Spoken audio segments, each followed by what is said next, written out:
turnaround. How have you been prepping the defensive line?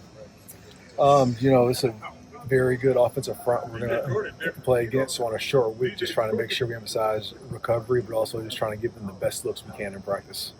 What has Carlon Jones done to earn the reps that he got against Nebraska, and what do you think of his performance? I thought he did good. I think we plan on getting him a little bit more snaps than he did, but in the few snaps that he played, I thought he did good. And, just with some of the injuries that we've had, he's been a guy that has just been consistent in practice. And in the past couple of weeks, you just seen him kind of take that next jump. So we were just anxious to see how he did, and I thought he did good. And then how about with Dez? Tough Notre Dame game for him, but a really great bounce-back performance against Nebraska. What was different about his performance last week? I thought he played faster. He was just more decisive. He wasn't second-guessing himself. He was playing downhill.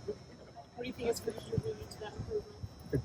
What do you think has contributed to that improvement? Just putting a big emphasis on it. We watch the tape, we make the corrections, we show good examples and bad examples. We do drills in practice. I thought he had a good bye week. We just keep on emphasizing it over and over and over again. The linebackers in general had a really good game in Nebraska. Was there something that just appeared to click with them in that game? No, I just think that, like I said, I think they're just playing less indecisive. They're just playing downhill. I thought they played good as a group. It wasn't perfect. There's definitely plenty of stuff to correct. But we're looking just to take that next step each week. What was your evaluation of the cornerbacks against Nebraska? I thought they did their job for the most part. Again, it wasn't perfect. There's plenty of stuff to clean up. But when they were challenged on the outside, our biggest thing is make them earn everything downfield. I feel like they were in position to where if they did make a play, we made them earn it. What's the biggest area that Marcellus Williams is kind of making a jump this season? I think he's been doing good all year. He's been very, very steady, very consistent. I think the past couple of weeks he's playing with more confidence, tackling well, and he's someone that we trust out there right now. If I'm not mistaken, I think I saw freshman Natai get a couple of snaps out there at linebacker. Yeah. How has he just developed? And obviously you said how you get reps is you earn trust in practice. Yeah. So what have you seen from him? I mean, he plays fast, he hits, he can tackle, he can cover. He's doing good stuff on special teams, and we just see the stuff he's doing on scout team and stuff he's doing for us on defense every single day. So same thing, we plan on getting him a little bit more reps than he got, but he's a guy that each week, we want to keep on getting him out there more and more. Is there anything that surprised you about the younger group that's come in and every time they take a snap on the field? Just, I guess, we've had these kids since spring. I guess just, they're a high football IQ group for being so young, and I think it's just kind of just the day and age. I think all high school kids are just more advanced than they were in the past, but just everything that they've been able to do from learning different positions, from picking up the scheme to carrying over what you see in practice on the field. I think it's tough to do as a freshman, but I've been impressed so far. You guys got in at like 3 a.m. Sunday morning and had to immediately turn your attention to Northwestern. What kind of unique challenges did you see in the preparation? You lose a day, but you just have to adapt. You emphasize recovery with the guys, and then as a coaching staff, you just have to just make up for that day that's lost. At this point in the season, it could sometimes become a war of attrition too. So how much emphasis is there on recovery and, making sure guys do those things they need to do? Huge. It's recovery here, but then when you're not here, like how much are you sleeping? What recovery are you doing at home? How are you eating? All that stuff this time of the year is huge because being healthy, like you said, at this point in time is huge. What have you seen from Northwestern on film? They're a very physical group. I think they're probably going to be the best offensive line we've played all year. They do an outstanding job in pass protection. They're good in the run game.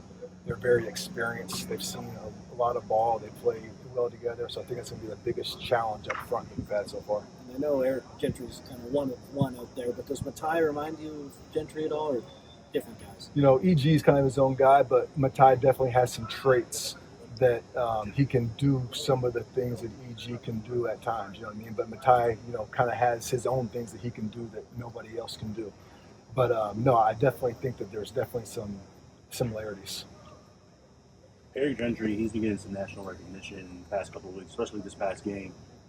What have you seen in his personal development, not just the past couple of weeks before the whole season? Just how he took the next step in the defense. Just again, he's a very versatile guy. at this point in time now, he's played Sam for us. He's played Will. This past week, he played some Mike. So he's a guy that can play all three positions. We can play him on the edge. And, he's a very, very smart football player. He just understands all those spots. And when you have a guy like that you can move around, it helps us a lot on defense. Was there something you saw in that Nebraska game? The first drive kind of goes the way it does, and then Lincoln talked about how big it was in the second half to come out defensively. The way it was just good to see the guys respond. We knew what type of game it was going to be. We knew it was going to be up and down. We knew they were going to make plays at time. Our biggest thing was just, regardless of the environment, regardless of how big the game was, just move on to the next play and let's just play our style of ball all game and let's see if they can beat us. Hey, Trojan family, thank you so much for hanging out and watching the USC LAFB show. Before you go, let me tell you quickly about our friends over at Sleeper. Go right now, download the Sleeper app. It's the #1 sports app, not just for season-long fantasy, but they've got live pickers, they've got live stat updates, they've got a chat that you can chat with other users, plus the daily pick'em, which is a blast, or daily fantasy, whatever you want to call it. You go and pick 2 to 8 players across any sports. If you're talking USC, go choose J.D. Maiava in his next matchup. Pick more or less passing yards, more or less touchdowns. You stack those, and you can win real money. When you go to make your first deposit, make sure you use our promo code USCLAFB. You're going to get a match deposit up to $100. Put in $100, you get $100 free to play with from Sleeper. Put in $10, they'll match you that $10. So now you're sitting at $20 to play with. But also right now, for any new users, no deposit required. You get $20 free entry. You can stack both. You can get the $20 for free. Go make a deposit. Use USC LAFB. And now you've got a bunch of free money to play with right there on the Sleeper app. Check it out, Trojan family. And when you do, tell them the guys at the USC LAFB sent you.